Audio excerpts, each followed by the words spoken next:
isn't this just fantastic?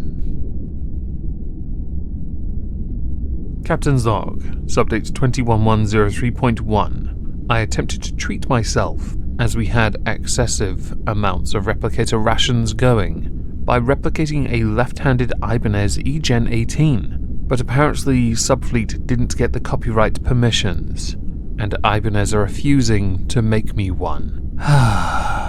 Sad face. Before we start, with me complaining about Twitch's mishandling of something, I'm streaming there tonight. I would have yesterday, but there was an issue. I shall be streaming some fishing.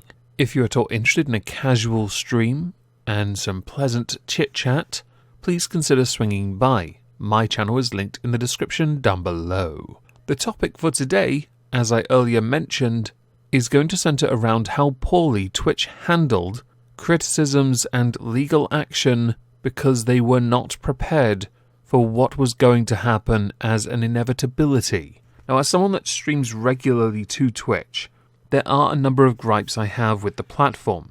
The biggest is what you would know as the DMCA system, or in this case, because Twitch is not like YouTube, the lack thereof. YouTube has a close relationship with the music industry. Because of that, they have the rights to play music, because they got the licenses.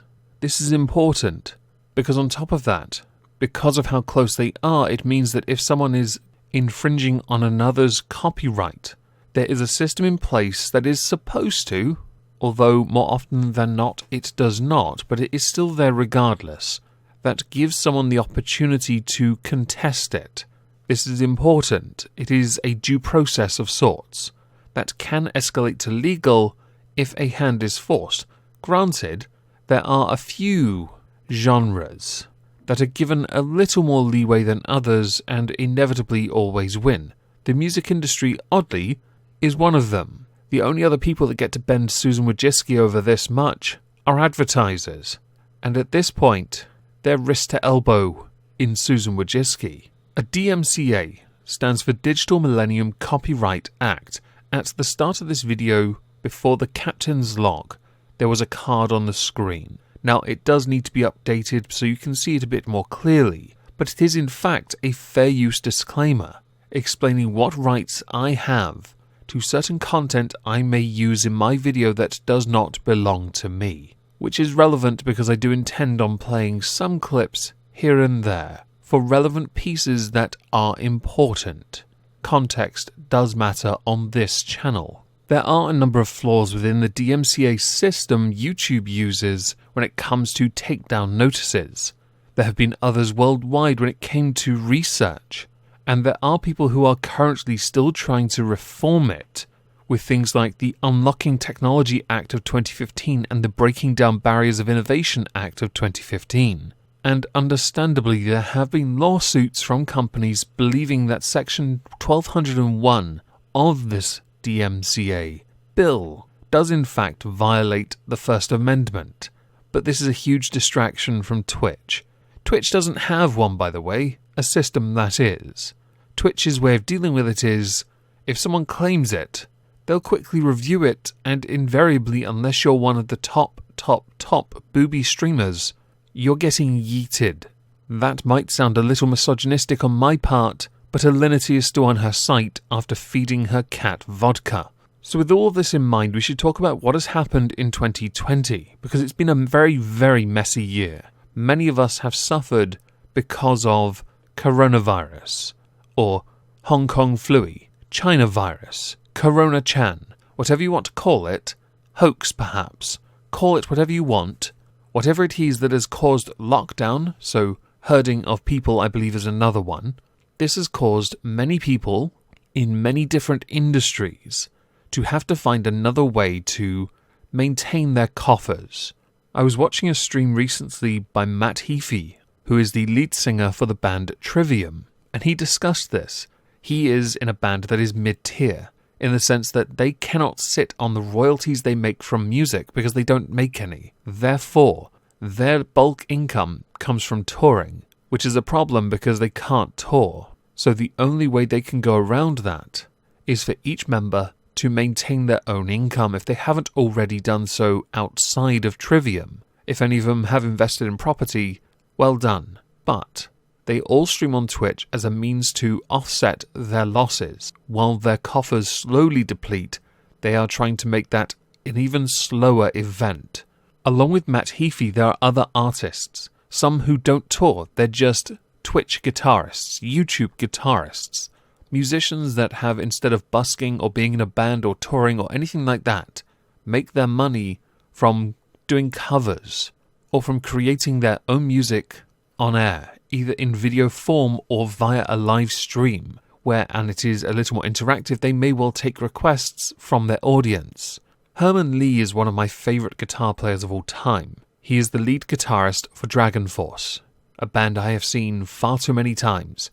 I would hope to one day meet them. It'd be kind of cool for me. And I still do really, really want an eGen 18, but left-handed, which is unlikely, which sucks because it is that one guitar I wanted more than anything else.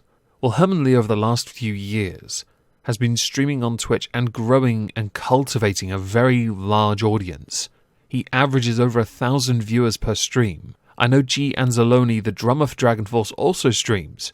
I'm going to link all three of these channels, by the way, down below. You should definitely give them all a follow, because they're all fantastic and entertaining people. In the case of Herman Lee, what makes him interesting is he produced 5 out of 8 of Dragon Force's albums with Sam Totman. He owns a fair chunk of the rights to the music. And during his streams, he has played not only his own music, but other bits when he's writing for new albums, having guests on to collaborate with.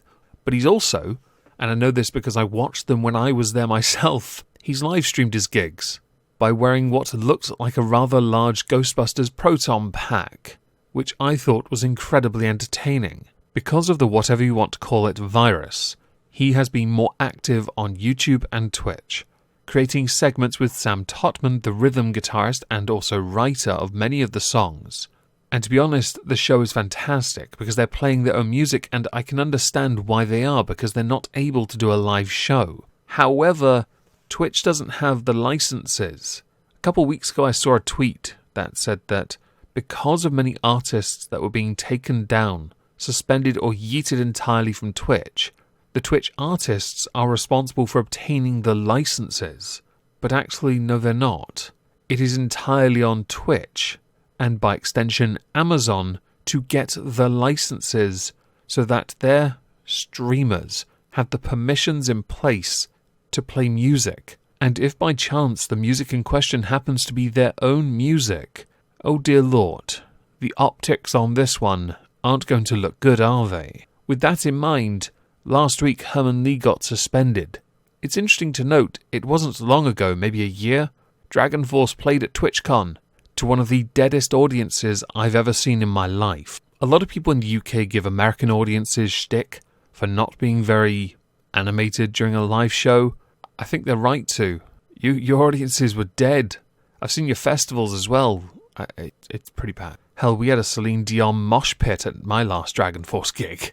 But back to the DMCA thing, because many streamers who play music, not just musicians, those who just let's talk and put music on, have had to go through years of catalogued streams to delete it all, simply to avoid a DMCA strike. Because Twitch doesn't have a system, a strike could mean anything from, ooh, slap on wrist, to sayonara, sucker. It is, by the way, for the sake of clarity, worth noting that since he was suspended from Twitch, Herman Lee has got back access to his channel, which is of course fantastic news because I do watch his streams. But he isn't playing music. He's playing Among Us, like everyone else at the moment, which I can understand. It is a popular game. But in truth, I'd like to see him play one of the over 180 guitars, a number he himself has said, on a live stream, either writing music or playing one of his songs.